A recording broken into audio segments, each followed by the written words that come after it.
viewers and learners of the MEVE 001 Environmental Impact Assessment for Environmental Health.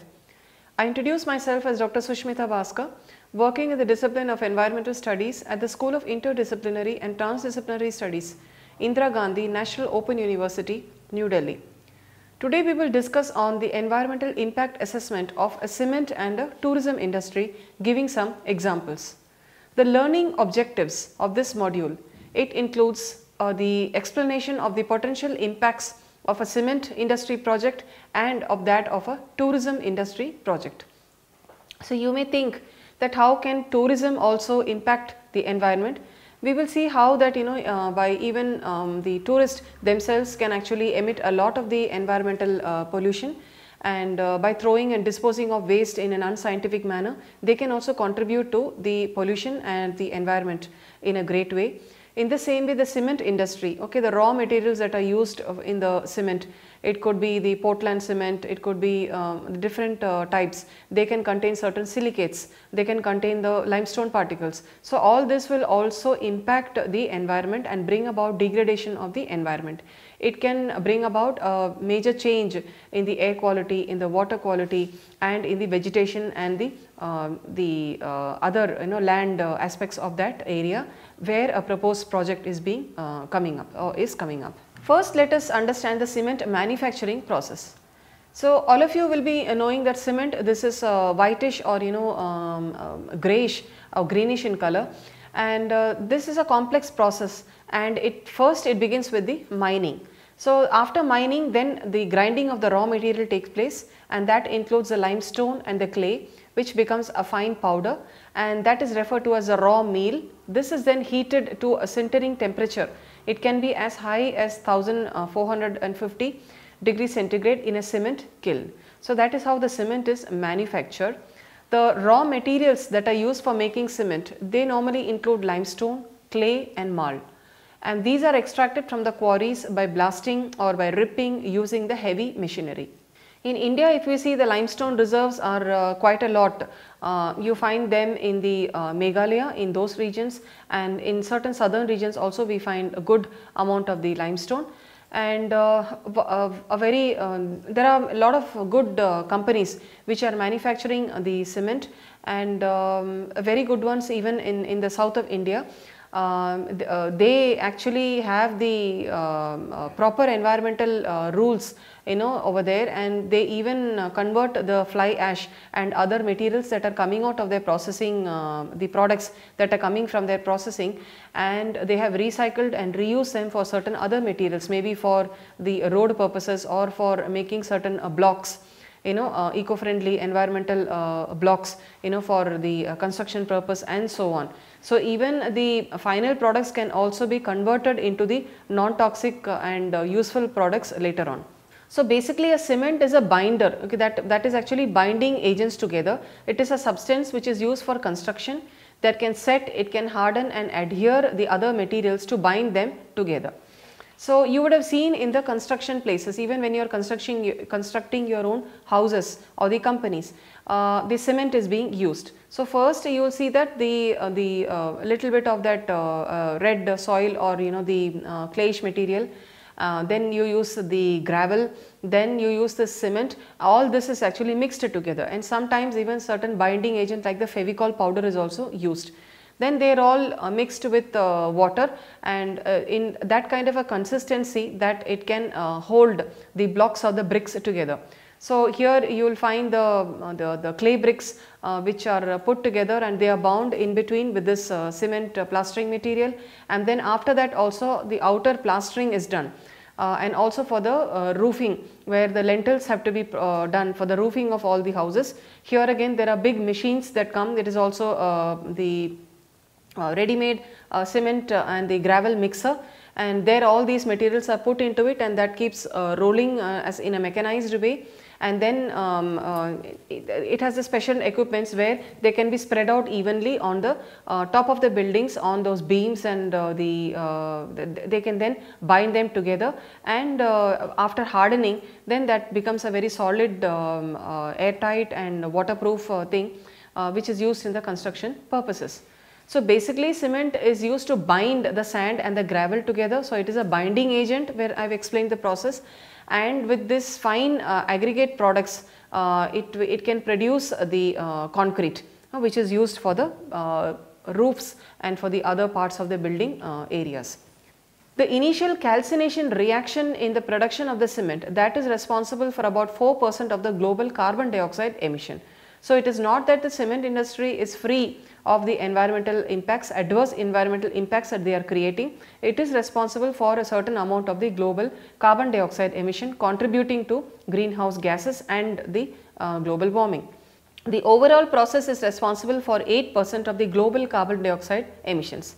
The cement kiln, this is fired by the coal or the petroleum coke, and that is due to the flame that is required to heat the kiln by the radiant heat transfer. As a result, the production of cement is a major contributor to climate change. The most common type of cement is a hydraulic cement, and this hardens by hydration of the clinker material when the water is added. The hydraulic elements and the cements, these include the Portland cement, and it is made of a mixture of silicates and oxides, and this is what we are using normally. Now the silicates are responsible for the cement's mechanical properties. Now when we are conducting an environmental impact assessment survey of such cement projects, then we need to identify the positive and the negative alterations of the natural and human environment which may affect the quality of life, as well as present and the future options for sustainable social and economic development in the operation area of influence. We need to identify and prevent discuss the preventive and mitigation measures to minimize the negative impacts and enhance the positive impacts of the project design alternatives. We need to determine whether the proposed operation is the optimal or at least a viable solution to the development needs it addresses after the cost and benefit of the impacts, mitigated or not, are internalized, and to recommend a course of action including the preventative or mitigation measure after comparing the alternatives, including that of no action. A description of the proposed operation and its objectives, these need to be outlined. So an analysis of the project which is involving a description and evaluation of the impact, the cost benefit analysis of the considered alternatives, including a no project option, the rationale for selecting the proposed alternative, and description of its impacts. So whatever you are submitting, that project should contain all these aspects. Then there should be a description of the institutional and legal environmental framework associated with the project, including specific legal requirements if it is required. Then the human and the environmental risk assessment need to be written down clearly. Risk assessment can be focused on the consequences to the health of the plant workers and the nearby residents and resulting from the operational accidents or the emergencies, because even during the operational phase, during the construction phase, there can be certain accidents that can occur. So whether the health of the plant workers will be affected, whether there can be human health problems in the nearby areas also, whether people will be affected. This may entail the evaluation of low probability event and the human health consequences over both short term and the long term time periods. Similar concepts could be used in the conduction of the ecological risk assessment from the plant accidents or emergencies. Such assessment encompass the evaluation of the probability and resulting adverse effects on the non-human terrestrial or aquatic population or resulted and related ecological systems. Then the resettlement plan. Okay, because you need to analyze and write down the risk assessment regarding the engineering, the health and the environmental aspects, whether there is any emergency response and contingency plan that is included in the project, the industrial hygiene the workers can follow, whether there is a worker safety plan, the public consultation plan, because you can even discuss with the public people and also with the people who have years of experience. The environmental site assessment that will consist of evaluating the existing soil, the geology of that area, the groundwater, the surface water contamination at the proposed plant sites. So the site assessment is very much required. That forms the first part before the entire study will be conducted. Then the environmental health and safety compliance audit also needs to be done. Then the description of the proposed built development or the land use is expected, such as the port facility, chalk pits, limestone, clay, the pyrite, gypsum and sand sources and their reclamation. storage facilities like raw material, product and waste, the buildings, installations from the materials that are coming out from the kilns, the mills, the grinders, the separators, the heat exchangers, the stacks, then the tanks which are placed above the ground, which are underground, then other products which are hazardous material, special materials such as the radioactive substances, asbestos, then the ozone depleting compounds, radon, other waste emissions and discharges and the associated infrastructure. On all these aspects, the detailed description has to be given. Then the location of all the facilities, direct, indirect and associated. For example, the transport of the raw material, if we have to transport the sources from where we will transport the raw material, then the finished product where how that also will be transported, then the source of the power from where the power is going to be sourced, and the appropriate query operations. So these tools, the techniques and the methodology of the operation, all this needs to be described clearly. And one important thing is the reason and the need for the development. Why this project has to come over there, and what is the need for the development of this project, and also the employment opportunities that it can give, like how much of employment it can give to the residents and the population out there. Then the designation or the restrictions such as zoning which can affect the site, because if there is some environmental impact that can occur, then whether any specific zoning has to be carried out, whether that can also be taken out and done. Then you can determine if there are any protected zones in that surrounding area. For example, if there are important nature reserves, then there is any drinking water that the local people are using, the groundwater reserves, the surface water reserves, then whether there are any recreational areas, for example parks where children or the elderly are using, where people are using for yoga or other recreational activities.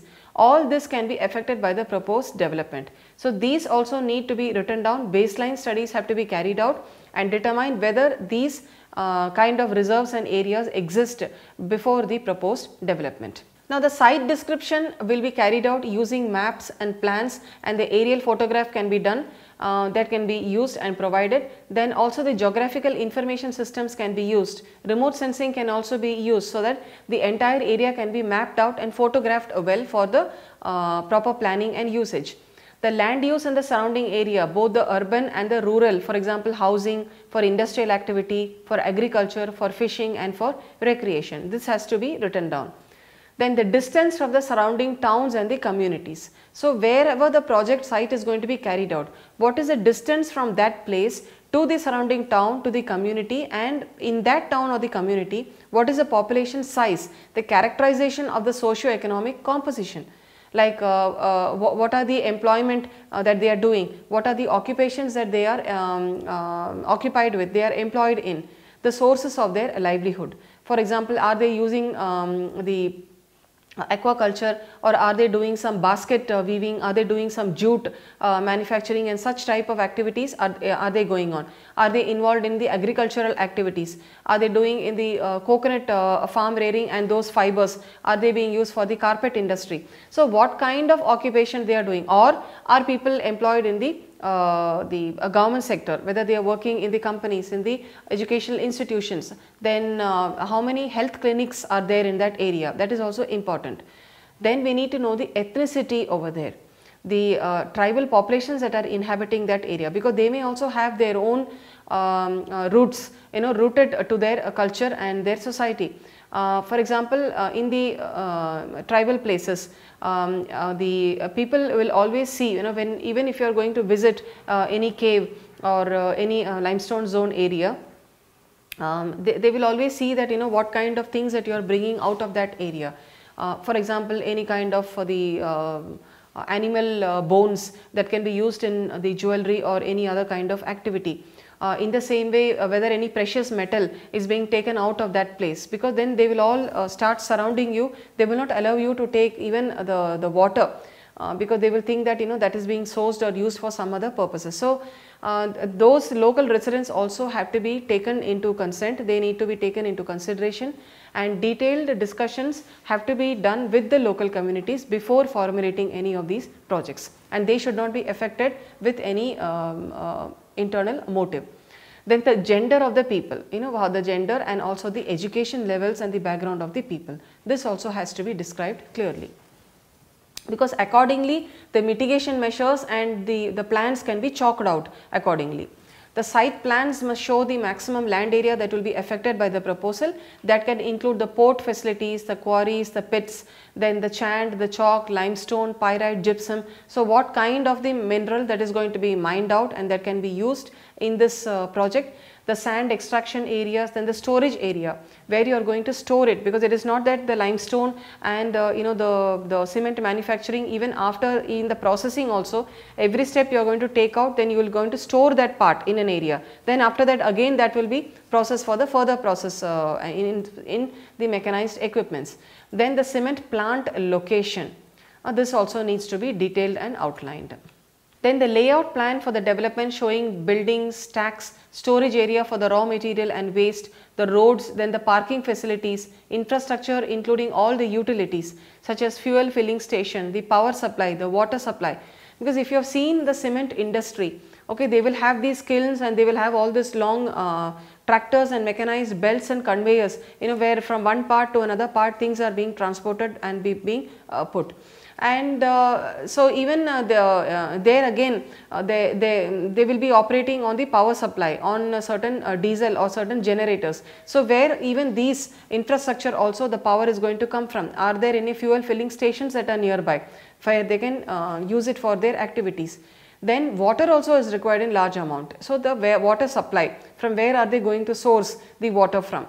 Then the elevations, the cross sections, the plans of all the built development which are supported by the photos and other similar methods, that should also show the visual appearance of that area that is being proposed. Then a description of the extent and types of the industrial development proposed. This should be taken into account. Then the flow chart of the proposed activity and the information on the input rate, for example, the raw material, the water, the chemicals that are going to be used, then the output rates, the wastewater, the solid, the hazardous waste and the air emissions. So maybe flow charts and network diagrams can be used in order to formulate this. And in the cement industry, a lot of wastewater is being released. So even this wastewater also, is there any primary and secondary treatment that is going to be done, and then will that be discharged? That also needs to be described. Then in that wastewater treatment, how is the treatment going to be done? Whether you have in the physical screening process, whether large screens and grids are available, and then whether any treatment plant is available, whether biological treatment is going to be done, chemical treatment using alum and others, or coagulation is going to be done. So what type of chemicals will be employed? In the same way, in the biological treatment also, are the facilities existing? Can they be done? For the air emissions, do they have any stack filters? Do they have electrostatic precipitators, or any damping equipment where the particulate material or the emissions can be substantially reduced? These also need to be written down and described clearly. Sand, limestone, clay, pyrite, gypsum and chalk extraction activities, water catchments, port facilities, transportation, storage of the raw material, cement processes which are basically the grinders, the preheaters, the pre-calciners, the kilns, then the storage silos, parking facility, packing facilities, everything. This has to be outlined clearly. Then they need to list the machinery and the process equipment. Technical information has to be given according to the capacity, the expected hours of operation, then the emissions regarding nitrogen oxides, sulfur oxides, dust and also the noise levels that will be liberated as a result of these project activities. An estimate of the essential types and expected consumption of the raw material. So what are the type of the raw material that is going to be used, and the amount of the expected consumption, the amount that will be also be used in the process. The granulated blast furnace slag from the iron industry, aluminum silicate from the refining of oil, oxyton, that regeneration of the aluminum scrap, calcines, which is an intermediate product from the cellulose industry, fly ash from the electrostatic filters at the power plant fuel types. So all this needs to be taken into account, and these are certain examples that have been taken from the industries that have conducted certain EIAs. Then whether any stabilization structures or earthworks including the dredging, reclamation, excavation or land filling associated with these are being done, the quantities of the material to be moved to or from the site, the method of disposal of the excess material, the sources of material to be brought to the site, Details of the construction workforce, expected numbers, the work camps in the construction period, like how many people will be employed there, how many the company is going to employ, the construction workforce, the expected number, and whether they are going to work in shift, then the camp arrangement, how are they going to stay, all this during the construction period, it should be described clearly. Then details of any emergency, evacuation and security plan. In case of any blast, is the health of those people going to be affected? So will there be any medical camp, any medical center, any hospitals, doctors or nurses or medical personnel will be employed there? The stockpiling of medicines and certain first aid measures have to be there. Then on the site, 24-hour availability of doctors and nurses should be available.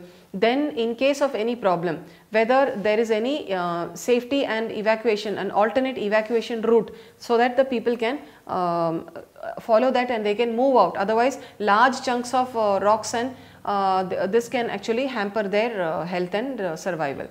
Finally, the land characteristics, the air quality, the water quality, the geology, the soils, the habitats. In the habitats, the terrestrial and the aquatic habitats need to be assessed, whether there are any endangered species in that area, whether there are any national parks and protected areas which are of interest. All this has to be taken into account.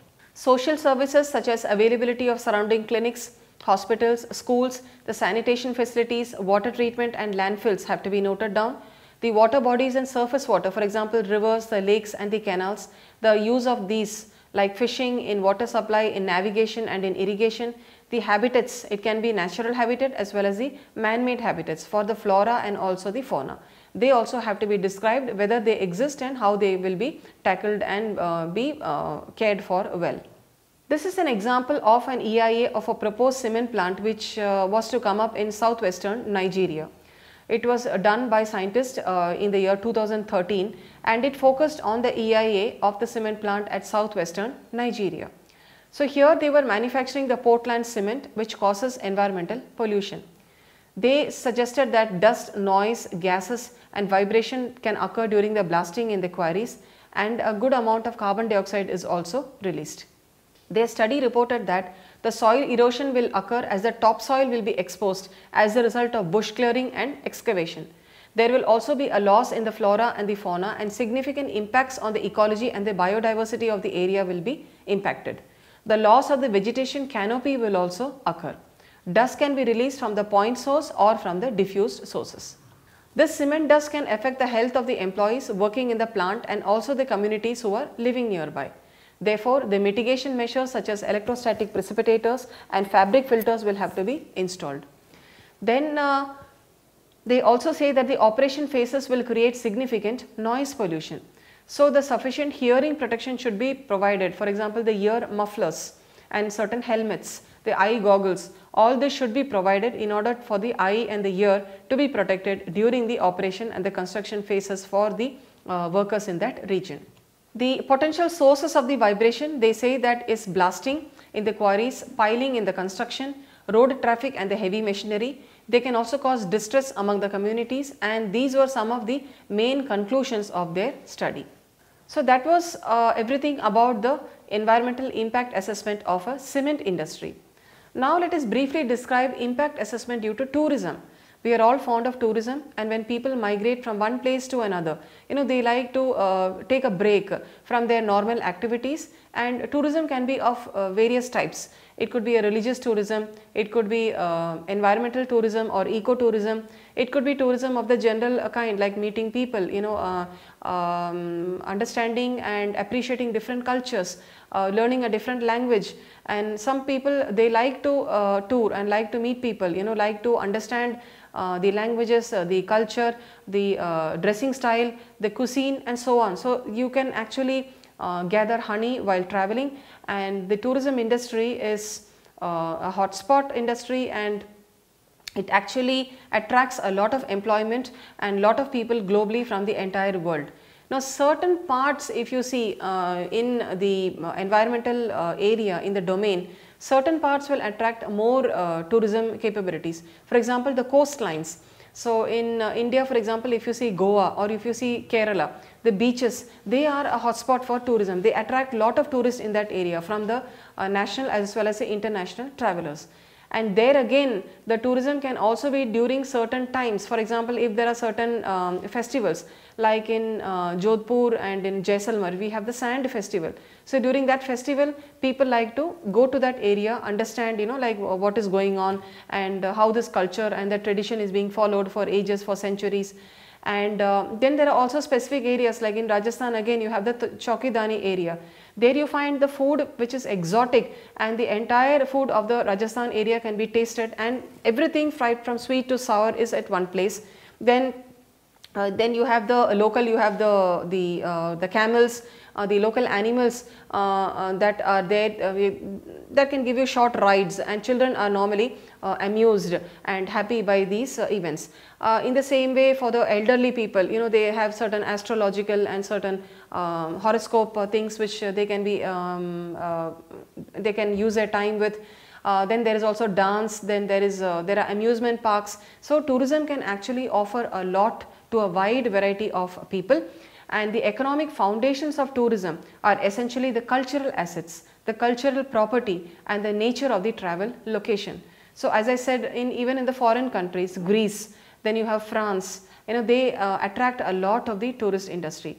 In the same way, the economic criteria is also an important factor.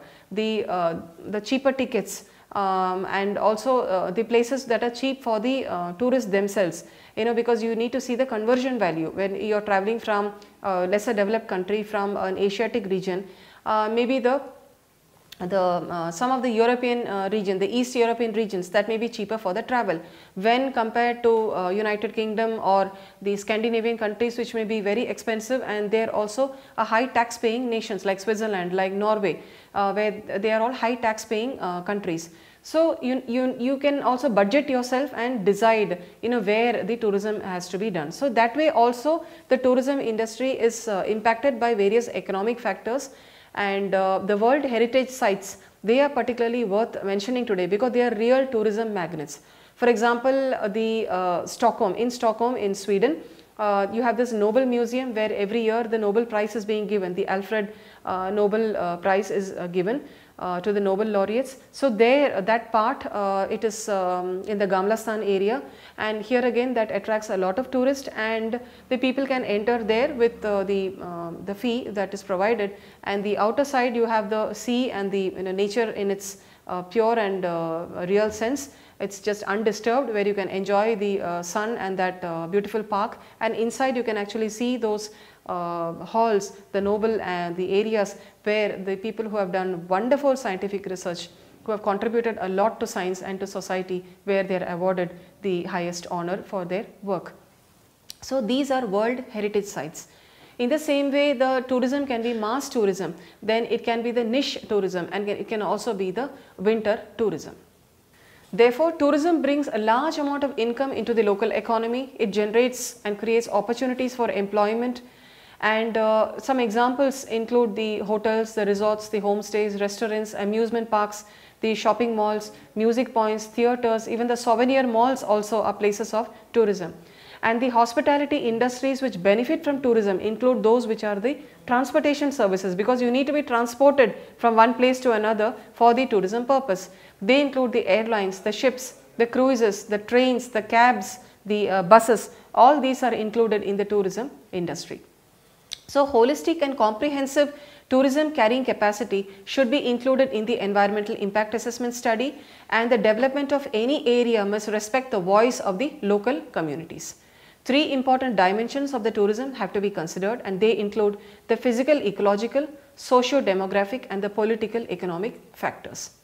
Tourism also puts enormous stress on the local land use, and that can lead to social erosion, increased pollution, habitat loss, and pressure on the endangered species, and it can destroy the environmental resources on which the tourism itself can depend.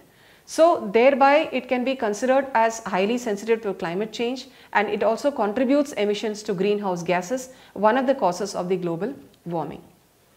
Now the main objectives of the EIA in context of this sustainable tourism in the coastal region, for example, you need to make significant decision makers should be aware of the environmental effects of the proposed outline projects. They need to provide certain alternatives with the different environmental impacts. They need to mitigate and give the approaches how to avoid and reduce the environmental damage on the coastal regions, prevent coastal degradation, disclose the public and the reason for the approval of the project with the significant environmental effect, foster coordination among the stakeholders and enhance the public participation in the decision making, especially when it is connected in a coastal area. Therefore, islands are sensitive areas that can be threatened by environmental problems. One example that is given here is a Mauritius island, and this Mauritian ecosystem is threatened because there is decrease in the population of native birds and reptiles. In the same way, habitat destruction and tourists also litter and pollute the islands. So viewers and learners, we have understood in this module regarding the environmental impact assessment of the tourism industry and also that of the cement industry. I hope you have had a good understanding of the same. Thank you.